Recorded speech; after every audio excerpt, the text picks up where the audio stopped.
Hi, this is Kalyan Pal. Welcome to Basic Electrical Engineering. The topic is Thevenin's theorem. It is a very popular method for circuit analysis. First, see the statement of the theorem. So the Thevenin theorem states that a two-terminal linear bilateral active network can be replaced by an equivalent circuit with only a single voltage source in series with a resistor. It is known as the Thevenin's equivalent circuit. That means any complicated network with multiple energy sources and resistance can be replaced by a simple circuit. There only one voltage source will be present and only one resistance, and it will be connected in series with the voltage source. So this simplified equivalent circuit is known as the Thevenin equivalent circuit. Now the concept is how this voltage source and the resistance of the equivalent circuit is calculated.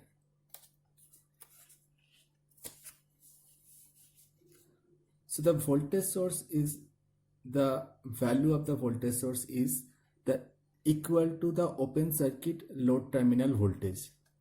That means in the original circuit, first of all you have to remove the load resistance from the circuit, and then we have to calculate the voltage across the open load terminal, and that will be considered as the equivalent voltage source for the Thevenin equivalent circuit. And this voltage source is represented by VTH, that is Thevenin equivalent voltage source. And the equivalent resistance, the value of the resistance is equivalent resistance of the circuit across the open load terminal after replacing all energy sources by their internal resistance. Means when we want to calculate the equivalent resistance for the Thevenin equivalent circuit, it is known as the Thevenin equivalent resistance RTH.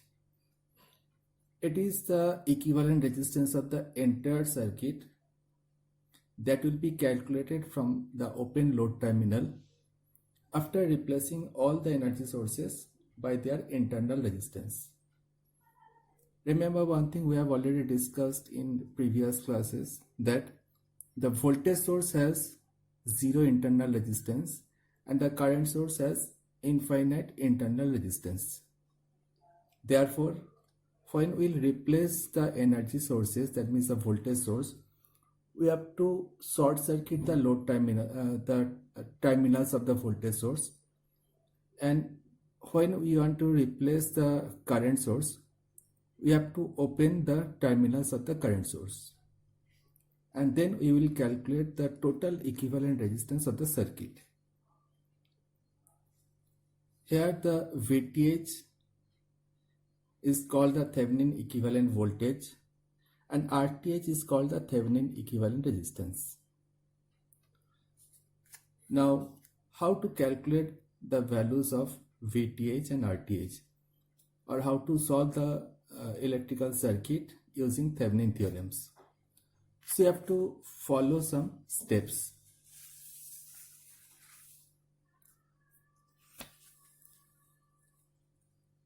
So the method of finding the Thevenin equivalent circuit.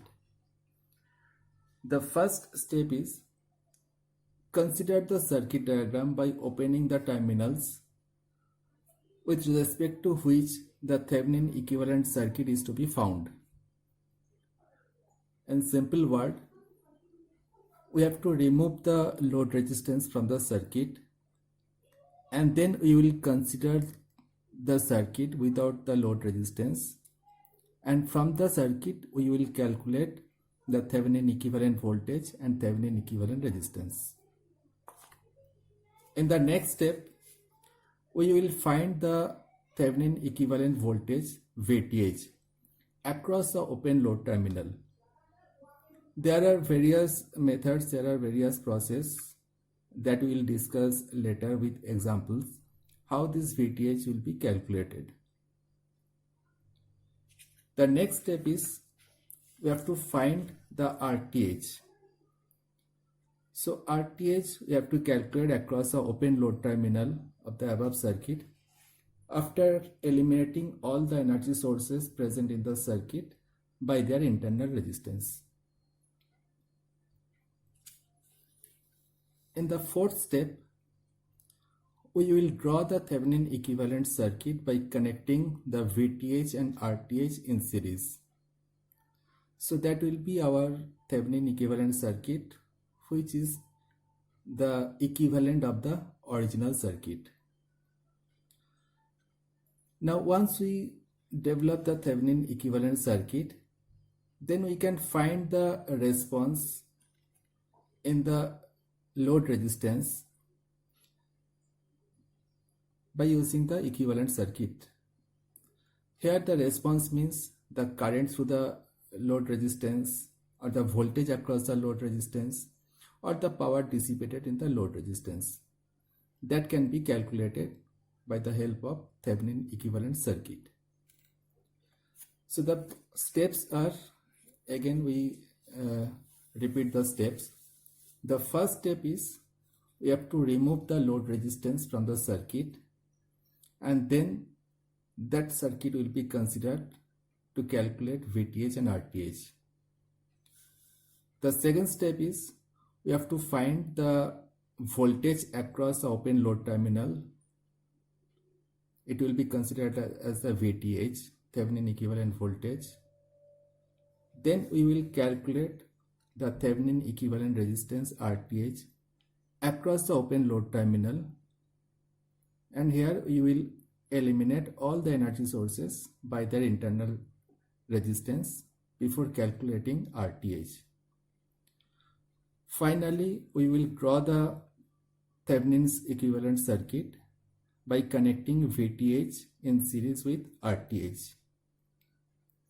And then if we want to find the current through the load resistance or the voltage across the load resistance or the power, we will connect the load resistance across the Thevenin equivalent circuit terminals, and then we will calculate by using simply Ohm's law. Now let's illustrate this concept by using a simple circuit. Here I have taken a simple circuit. There are two voltage sources V1 and V2 and some resistances R1, R2 and R3. And here there is another resistance, that is RL. It is considered as a load resistance. We have to find the current through the load resistance using Thevenin theorems. So in the first step, we will calculate RTH.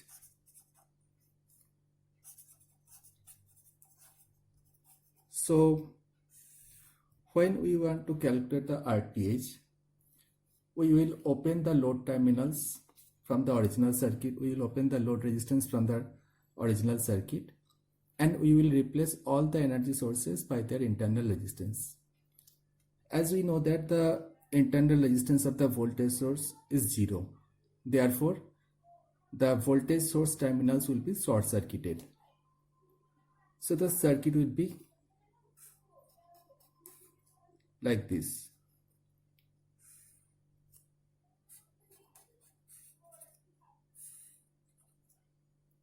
So this is the terminal A and B. Now here I sort the voltage source terminal V1. So here I have sorted, and again the V2 terminals are sorted. So the resistances are R1, R2 and R3. And I have also opened the load resistance from the terminal A and B. Now we will look from this side and we will calculate the equivalent resistance. From this side, we can see that R1 and R2 are connected in parallel. And with this equivalent resistance, R3 is connected in series. Therefore, the value of RTH will be R1 parallel with R2, and then it is in series with R3. So it can be written as R1 R2 by R1 plus R2 plus R3. So it will be our equivalent resistance, that is Thevenin equivalent resistance. Next, we have to calculate VTH.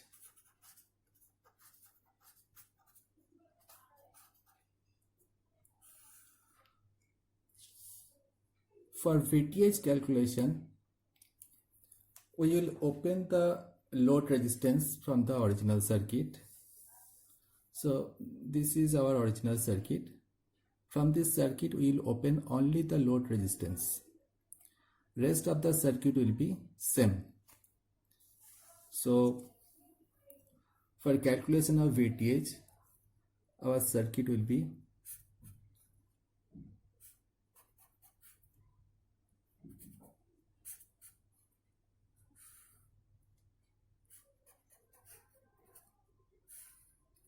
this one.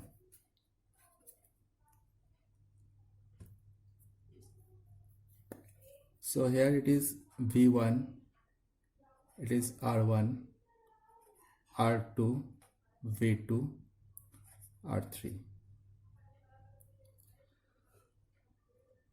The Thevenin voltage is basically the voltage across AB terminal. After opening the load resistance, the voltage across A and B will be considered as VTH. So voltage across A and B can be written as, let's say here it is C and D. So the VTH is basically voltage across A and B. Now, how to calculate this voltage? We will calculate the potential difference across each branch between A and B. That means if we consider this path B, C, D and A. So first of all, we will calculate the voltage across B and C. Although it is not a branch, basically it is these 2 points are same, but for time being we consider it is as a branch. So we have to calculate the voltage across B and C. Then we will calculate voltage across C and D, and then the voltage across D and A. So between A and B, we have 3 branches, B and C, C and D, D and A. And we will calculate the potential difference across each branch. And finally, we will add these voltage drops. And that will be our VTH, or the voltage across A and B. Now in this case, we can see that the voltage between B and C is definitely 0 because it is not a branch.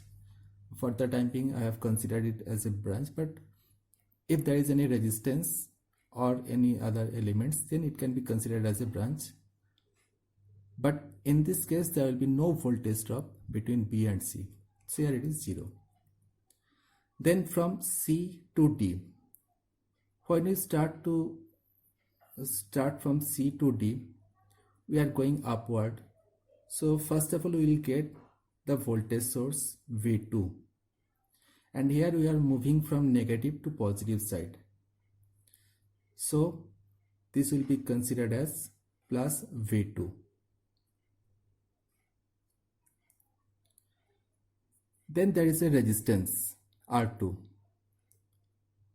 If there is a resistance, then you have to check whether the current is flowing through the resistance or not. Because if the current flowing through the resistance, then definitely there will be a voltage drop. Here we can see that R2 is the part of this closed loop. Let's say C, D, E and F. So in this closed loop, if we apply KVL by taking a loop current I, then the value of I can be written as V1 minus V2 upon R1 plus R2. We simply apply KVL in this closed loop, so you will get the value of I. So the current, let's say V1 is greater than V2, so definitely the current will be positive. And if the current is positive, that means the direction is okay, what we have assumed. So basically in R2 resistance, the current will be flowing from top to bottom, and current always flow from positive to negative terminal. It is I. So now I can come this side, voltage across C and D. After considering the V2, now we have to calculate the voltage drop across resistance R2 for the current I. So it will be I into R2. And as we move from negative to positive side, so again it will be considered as plus. So within the bracket, this is the total potential difference across C and D branch. Then from D to A, again there is another resistance R3. But here we can see that no current will flow through this branch because we have already removed the load resistance. That means it is opened. Therefore, in this branch, no current can flow. So the voltage across D and A will be equal to 0. So this will be our VTH. We can calculate the VTH by starting from B to C, then F, then E, D and A also. That means you have to calculate the voltage drop across each branch between A and B. So VTH can also be calculated as voltage across B and F. Definitely it will be 0 because there is no elements here. Then voltage drop across F and E. Here it will be plus V1. Then the voltage drop across E and D. It will be current into resistance R1. According to the direction of the current, we have to take the value as negative because the same current will be flowing from plus to minus and we are going from E to D. So positive to negative, so the value will be minus. And then from voltage drop across D and A. So we have to calculate the voltage drop across each branch, and if we calculate, we can see that with the numerical value, we can see that in both the cases the value will be same. Either you can start from B, then go C, D and A, or we can start from B, C, F, E, D and A. The values will be same. So in this way we can calculate the voltage VTH. Once we calculate RTH and VTH, then the next step is we have to draw the Thevenin equivalent circuit. So the Thevenin's equivalent circuit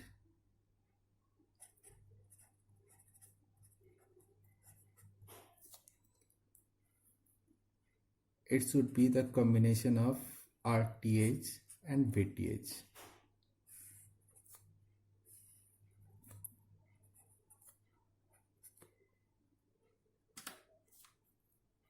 It will be RTH and it will be VTH. So this part is basically the equivalent of the original circuit that we have used, except the load resistance. If you see the original circuit that we have considered, In this case, it can be considered in two parts. So except the load resistance, for rest circuit, the equivalent is this one, and this is called Thevenin equivalent circuit. Once we draw the Thevenin equivalent circuit, now add the load resistance with the same terminal, that is A and B, and then if you want to calculate the current through the load resistance, let's say IL, we can find IL is VTH upon RTH plus RL, because here RTH and RL will be in series and VTH is the only voltage source in the circuit. So by using this formula, we can find the current through the load resistance. So here I have used a simple circuit. There are various types of circuits, but the basic concept will be the same. After removing the load resistance, you have to calculate VTH across open terminal, and then after removing the load resistance and replacing all the energy sources by their internal resistance, you have to calculate RTH. Then you have to draw the Thevenin equivalent circuit by VTH in series with RTH, and then we have to add the load resistance across the terminals, and finally we can find the current through the load resistance.